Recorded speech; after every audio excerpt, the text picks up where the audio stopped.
आज मैंने zero hour में एक महत्वपूर्ण मुद्दा उठाया है जो देश के तमाम मोबाइल फ़ोन यूज़र्स से जुड़ा हुआ है, आप सबसे भी जुड़ा हुआ है। वो ये है कि हम जब अपना रिचार्ज कराते हैं तो हमें अपने प्लान के अनुसार डेली की डेटा लिमिट मिलती है। 1.5 GB प्रतिदिन डेटा, 2 GB, 3 GB। लेकिन रात 12 जैसे ही बजते हैं, मिडनाइट होती है, दिन समाप्त होता है, तो जितना बचा हुआ डेटा है, अनयूज डेटा, वो एक्सपायर हो जाता है। उसे अगले दिन के लिए कैरी फॉरवर्ड या रोल ओवर नहीं किया जाता।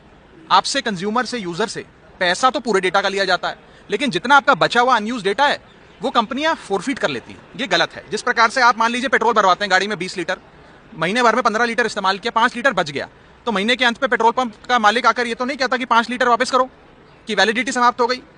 भाई आपने पूरा पैसा दिया 20 लीटर का, तो पूरा 20 लीटर आप इस्तेमाल करेंगे। ठीक उसी तरह डेटा रोल ओवर भी अलाउड होना चाहिए। यदि मैं एक दिन में अपनी डेली की डेटा लिमिट को एक्सपायर यूज नहीं कर पाया हूं, यूटिलाइज नहीं कर पाया हूं, वो अगले दिन का जो मेरा डेटा लिमिट है उसमें जुड़ जाना चाहिए। और डेटा रोल ओवर भारत में अलाउड होना चाहिए। दुनिया के कई देशों में, United states of America, Europe के कई देशों में, ऑस्ट्रेलिया, नेदरलैंड, तमाम देशों में ये फैसिलिटी दी जाती है। और मेरी दूसरी मांग ये है कि डेटा ट्रांसफर, जैसे हम एक दूसरे को पैसा ट्रांसफर कर सकते हैं अपने मोबाइल फोन से दूसरे मोबाइल फोन में, उसी तरीके से डेटा ट्रांसफर भी अलाउ होना चाहिए। मान लीजिए आज किसी परिवार में बूढ़े माँ बाप स्मार्टफोन कम इस्तेमाल करते हैं, कम डेटा कंज्यूम करते हैं, लेकिन उनको बच्चों की पढ़ाई करनी है, उन्हें ज्यादा डेटा चाहिए, तो माँ बाप अपने डेली की डेटा लिमिट से बच्चों को डेटा ट्रांसफर कर सके। इस प्रकार की फ्री डेटा ट्रांसफर की भी एक योजना बननी चाहिए। ये महत्वपूर्ण मुद्दे आज मैंने सदन में उठाए।